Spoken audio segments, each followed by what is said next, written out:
Homework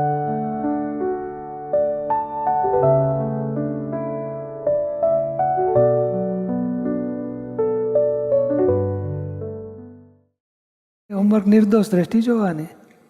દરેક પ્રસંગમાં, દરેક અવસ્થામાં કોઈ દોષિત ના દેખાય. રિયલમાં શુદ્ધાત્મા દેખાય, રિલેટિવમાં નિર્દોષ દેખાય. આ નિર્દોષ જોવા માટે નિર્દોષ દર્શનથી નિર્દોષ સ્ટડીમાં લેતા જાઓ.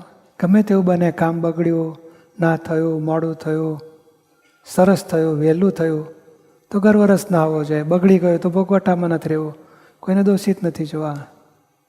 એ દરેક પરિસ્થિતિમાં રિયલમાં શુદ્ધાત્મા, રિલેટિવમાં નિર્દોષ, એ દ્રષ્ટિએ જોવાનું. આ નિર્દોષ જોતા જોતા તો આખું વિજ્ઞાન ખુલ્લું થઈ જશે. ઠેઠ આત્મા પ્યોર, એબ્સોલ્યુટ પ્યોર છે. અને પ્રકૃતિ એ સૂક્ષ્મથી માંડીને સ્થૂળ બધી સાયન્ટિફિક સર્કમસ્ટન્શિયલ એવિડન્સને તાબે છે. માટે ગુનેગાર કહેવાય નહીં. અને ગુનેગાર દેખાય નહીં તો નિમિત્તને બચકા ભરવાનું છૂટી જશે. અને કેમ બગાડ્યું, ના ધ્યાન જ કેમ નથી રાખતો, તને આવડતું ના હોય તો ડખો નહીં કરવાનો, તારે નહીં રહેવાનું, કશે ડખા જ બંધ થઈ જશે.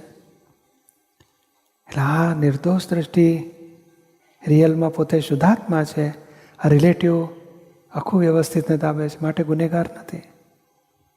અને ફાઇલ સ્વરૂપે છે, વ્યવસ્થિતને તાબે છે. સંભાવે નિકાલ કરો. દોષિત ક્યારે કહેવાય? એણે જ કર્યું તો પોતે કરતો જ નથી. પોતે આત્મા છે, જ્ઞાતા દ્રષ્ટા છે. પ્રકૃતિ જે કરે છે એ ડિસ્ચાર્જ છે. ડિસ્ચાર્જમાં કોને ગુનેગાર કહીશું? એટલે દરેક પરિસ્થિતિમાં કંઈ પણ બગડ્યું, ના થયું, મોડું થયું કે સારું થયું, લોકો વાહ કરે તોય જાણવાનું કે આ સંજોગાધીન થયું છે. લોકો કે તમે બગાડી નાખ્યો તોય જાણવાનું કે આ બગડ્યું એ સંજોગાધીન. બહુ ત્યારે કોઈ દુઃખ થતું હોય તો પ્રતિકોણ કરાવવાનું. આખી અંદરખાને તો એનું કરતા જ નથી.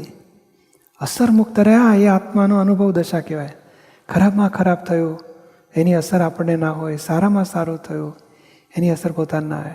બહુ ત્યારે પાડોશી ધર્મ બજાવે, ભાઈ તમે ધ્યાન રાખજો, બીજાને નુકસાન ના થાય.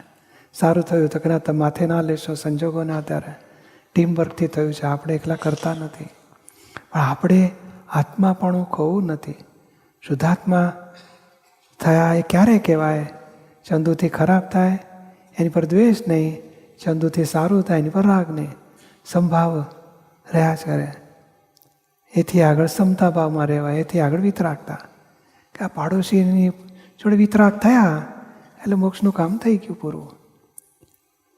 એટલે દોષિત એને નથી જોવાનું.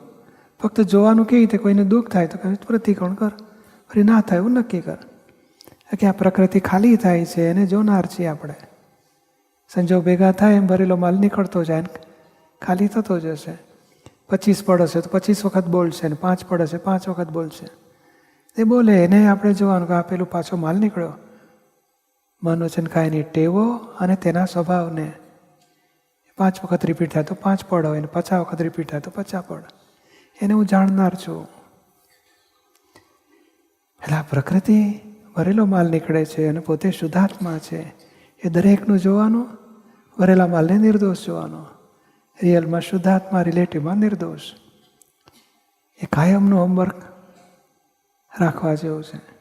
અથવા 5 આજ્ઞાથી નિર્દોષ દ્રષ્ટિ રહેશે. એટલે 5 આજ્ઞા વાપરો તો નિર્દોષ દ્રષ્ટિ થઈને જ રહે. અને હું શુદ્ધાત્મા છું, દીપક જુદો, હું શુદ્ધાત્મા, તો એ નિર્દોષ દ્રષ્ટિ પોતાની થઈ કહેવાય. અને કરતા કોણ છે, શુદ્ધાત્મા કોણ, એ બધું જુદું જોયું તો ત્યાં નિર્દોષ દ્રષ્ટિ થઈ ગઈ.